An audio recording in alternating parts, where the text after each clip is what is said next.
ସ୍ତ୍ରୀର ଚରିତ୍ରକୁ ସନ୍ଦେହ କରି ମୁଣ୍ଡ ଗଣ୍ଡି ଅଲଗା କଲା ସ୍ୱାମୀ।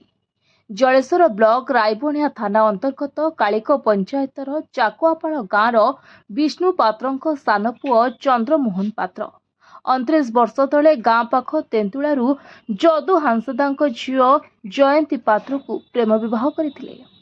ଖବର ଅନୁଯାୟୀ ଜୟନ୍ତୀ ଆଗରୁ ଜଣଙ୍କୁ ବିବାହ କରିଥିଲେ ଓ ତାଙ୍କର ଗୋଟିଏ ପ୍ରଥମ ସ୍ୱାମୀଠୁ ଝିଅଟିଏ ଥିଲା। ପରେ ଚନ୍ଦ୍ରମୋହନ ଓ ଜୟନ୍ତୀ ଅନେକ ଭଲରେ ଘର ସଂସାର କରିଥିଲେ। 3 ଝିଅ ଓ ଗୋଟିଏ ପୁଅ ହୋଇଥିଲା। ଏହାରି ମଧ୍ୟରେ ଜୟନ୍ତୀର ଚରିତ୍ର ପ୍ରତି ଚନ୍ଦ୍ରମୋହନର ସନ୍ଦେହ ପଡ଼ିଥିଲା। ଜୟନ୍ତୀ ମଧ୍ୟ ସ୍ୱାମୀଠାରୁ ମଝିରେ ମଝିରେ ଦୂରେଇ ରହୁଥିଲା।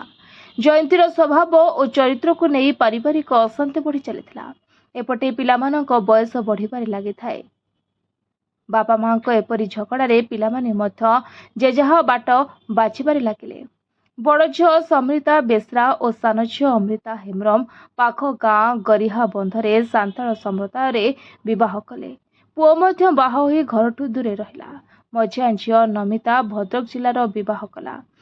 ପୁଅ ଗୌତମ ପାତ୍ରଙ୍କ ପାଖରେ ତାମିଲନାଡୁରେ ଯାଇ ଜୟନ୍ତୀ କାମ କରୁଥିଲା ଓ 4 ଦିନ ହେବ ଆସିଥିଲା ବୋଲି ବଡ଼ ଝିଅ ସମିତା କହିଛି। ବଡ଼ ଝିଅ ରାଇବଣିଆ ଥାନାରେ ଦେଇଥିବା ଅଭିଯୋଗ ଅନୁସାରେ ମାର ଚରିତ୍ରକୁ ସନ୍ଦେହ କରି ତା ବାପା ଗୁରୁବାର ରାତିରେ ଧାରୁଆ ଅସ୍ତ୍ରରେ ମୁଣ୍ଡ କାଟି ମାରିଦେଇଛି।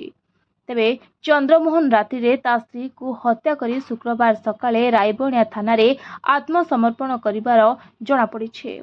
ଏନେଇ ରାଇବଣିଆ ଥାନା ଅଧିକାରିଣୀ ଲୋପାମୁଦ୍ରା ପଣ୍ଡା, ଜଳେଶ୍ୱର ଏସଡିପିଓ ସୁବ୍ରତ ବେହେରା ଘଟଣାସ୍ଥଳରେ ପହଞ୍ଚି ତଦନ୍ତ ଜାରି ରଖିଥିବା ବେଳେ ବାଲେଶ୍ୱରରୁ ସାଇଣ୍ଟିଫିକ୍ ଟିମ୍ ଆସି ବ୍ୟବହୃତ କଟୁରୀ ଉଦ୍ଧାର କରିବା ସହ ଶବ ବ୍ୟବଚ୍ଛେଦ ପାଇଁ ଜଳେଶ୍ୱର ପଠାଇଛନ୍ତି।